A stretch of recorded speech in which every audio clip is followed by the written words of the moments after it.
जरा सोचो, एक दिन अचानक तुम्हें पता चले कि तुम्हारे पड़ोसी तुम्हारे घर के नीचे से एक खुफिया सुरंग खोद रहे हैं। अब ये क्या माजरा है, ये तो कहानी सुनकर ही पता चलेगा। कहानी की शुरुआत में हम वाकीन नाम के एक कंप्यूटर इंजीनियर को देखते हैं जो एक बहुत बड़े पुराने घर में अकेला रहता था। वो इस घर को बेचता नहीं था क्योंकि यहाँ उसकी बीवी और बेटी की यादें थी जो एक कार एक्सीडेंट में चल बसे थे। उसी एक्सीडेंट में वाकीन की चलने की शक्ति भी चली गई थी। उसका काजिमिरो नाम का एक पालतू कुत्ता भी था जो बहुत समय से चल नहीं पा रहा था। जानवरों के डॉक्टर से बात करने पर उसे पता चला कि अब वो काजिमिरो के लिए कुछ नहीं कर सकते। जिसके बाद वाकीन ने नेट से सीखकर कुछ बिस्किट्स में थोड़ा जहर डाला और एक जार में रख दिए ताकि सही समय आने पर वो काजिमिरो को ये बिस्किट्स खिलाकर उसे बिना दर्द की मौत दे सके। वो अक्सर अपना समय कंप्यूटर्स के साथ बेसमेंट में ही गुजारता था और एक दिन अचानक से उसे बगल वाले कमरे से कुछ आवाजें आना शुरू हो गई। उसने जब कान लगाकर सुना तो उसे पता चला कि कुछ लोग उस पर नजर रख रहे थे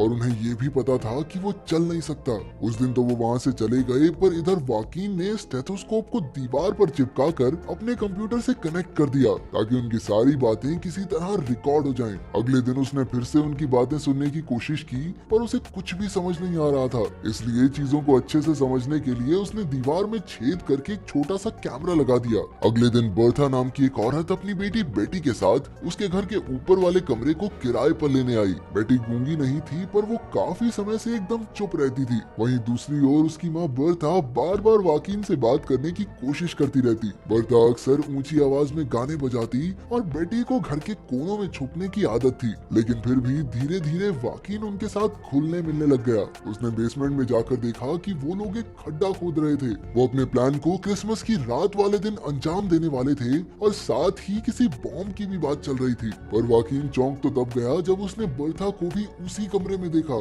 दरअसल वो छत के रास्ते से वहाँ गई थी और ना सिर्फ वो उन्हें जानती थी, बल्कि वो तो उनके लीडर गैलरीटो की गर्लफ्रेंड थी और उसने वाकीन पर नजर रखने के लिए ही वहाँ पर कमरा लिया था। गैलरीटो ने उसे वहाँ आने के लिए डांटा और एक चाबी देकर वापस भेज दिया। अगले दिन वाकीन को उनका पूरा प्लान समझ आ गया कि वो ये सब बैंक के लॉकर्स में चोरी करने के लिए कर रहे हैं। बर्था के मार्केट जाने के बाद उसने बेटी से दोस्ती करने की कोशिश की, लेकिन कोई फायदा नहीं हुआ। लेकिन फिर उसने देखा कि बेटी काजिमिरो के कान में कुछ तो बोल रही थी, इसलिए उसने बेटी की बात सुनने के लिए काजिमिरो के कॉलर पर एक माइक लगा दिया। अगले दिन उसने सुना कि ये लोग व्हील कार्ट के जरिए पैसे को सुरंग के एक छोर से दूसरे पर ले जाने वाले हैं। तभी गैलरेटो ने देखा कि उनका एक आदमी किसी को मैसेज भेजकर बैंक का एड्रेस बता रहा है, इसलिए गैलरेटो ने उस आदमी को नीचे बुलाकर पीटना शुरू कर दिया और बाद में एक टेबल पर बांधकर उसके सर में हथौड़ा मार के गेम कर दी उसकी। वाकीन ये देखकर बहुत डर गया, पर उसकी इतनी हिम्मत ही नहीं हुई कि वो पुलिस को फोन कर सके। तभी उसने सुना कि एक पुलिस ऑफिसर भी उनके साथ मिला हुआ था